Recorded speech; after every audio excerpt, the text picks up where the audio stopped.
কাল রোববার পুজো হয়েছিল, আজকে আবার রোববার চলে এলাম ফ্ল্যাটে। কেন জানো তো, একটু সমস্যা হয়ে গেছে।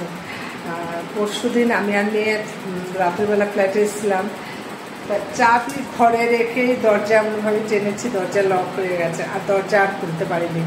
তা এখন একজন মানে কাঠের দোকানে কাজ করে, মানে কাঠের দোকান আর কি, ওই ভাইকে ডেকে লকটা ভাঙানো হলো। তা চলো দেখাই তোমাদের। লকটা ভাঙা হলো, এই যে এই লকটা আবার ঠিক করতে দেওয়া হলো। তারপরে ওই ভাইটা এসে বিকেলে লাগিয়ে দিয়ে যাবে। তারপরে ওটা তো হলো এক ব্যাপার। এবার আবার কী বলতো, ঠাকুরের জায়গাও কিছু পরিষ্কার হয়নি। এই ছেলে বেরোবে করে হাত মুখ ধুয়ে বাইরের জামাকাপড়টা চেঞ্জ করে নিয়ে এবার ঠাকুরের জায়গাটা পরিষ্কার করি। এবার কী অবস্থা হয়ে রয়েছে, পুজো হয়েছে মানে 8 দিন হয়ে গেলে পরিষ্কার করতে পারিনি। আসলে ছেলে মেয়ে রয়েছে তো, তা ওরা তো চলে যাবে, ছেলে তো চলে গেল, মেয়ে আবার বুধবার যাবে, এই জন্য ওদেরকে সময় দিয়েছে। থাক, আর আজকে যেহেতু রোববার, থাক আজকে পরিষ্কার করে ফেলি সব।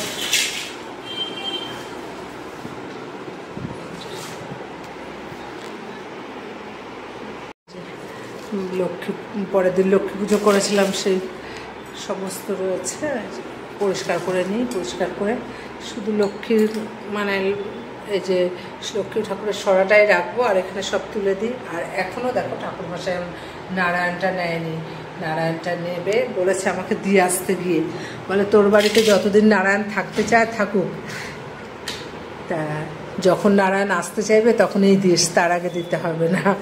তা যেহেতু লকটা হয়ে গেছিলো এর জন্য, নাহলে দিয়ে আসা হতোই শুক্রবার, তার জন্য দিয়ে আসতে পারিনি। তা দেখে আজকে বিকেলে গিয়ে দিয়ে আসবো। ঠাকুরের জায়গা পরিষ্কার করে সমস্ত ঘরগুলো মুছে নিলাম।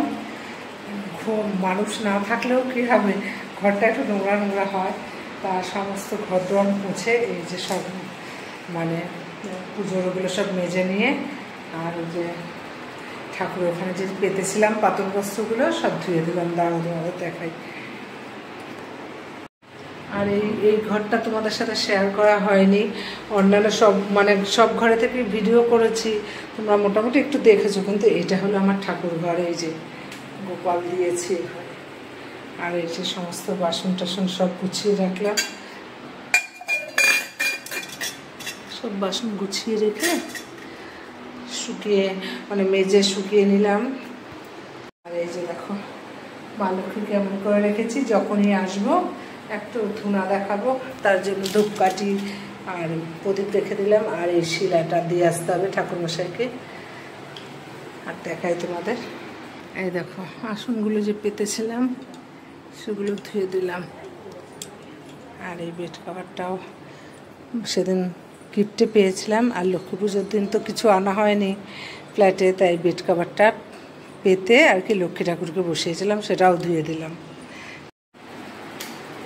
তা চলো, মোটামুটি কাজ কমপ্লিট হলো।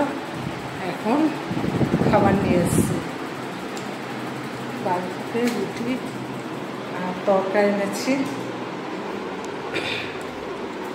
এই যে খেয়ে নিয়ে এখন দাঁড়াও তোমাদের দেখাই।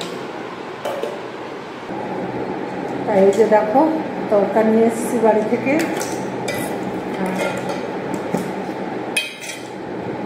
রুটি নিয়ে এসেছি, এই যে ডিম সিদ্ধ, কাঁচা পেঁয়াজ, কাঁচা লঙ্কা সব কিছু নিয়ে এসেছি।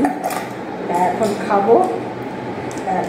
খাবো, খেয়ে তারপর একটু বিশ্রাম নেবো। আর মার বাড়ি থেকে আসছে, মেয়েও চলে এসছে, মেয়ে বন্ধুদের সাথে একটু ঘুরতে গিয়েছিল, তাই ঘুরে চলে এসছে। আর মা আসছে বাড়িতে, বাড়ি থেকে আর কি। এই জলের বোতলটা তুই নিয়েছিলি, তুই নিয়ে গেছিলি, তাই এবার খেয়ে নিই তরকা দিয়ে রুটি দিয়ে। আর ভাত আনিনি, কেন জানো তো, ভাত আনিনি কেন, সকালবেলা বাড়িতে একটু ভাত খেয়েছি, তার যেহেতু সুগার, অত বারে ভাত খাই না, ওই জন্য একটু রুটি নিয়ে এসেছি, আর তরকা করেছিলাম, তরকা নিয়ে এসেছি।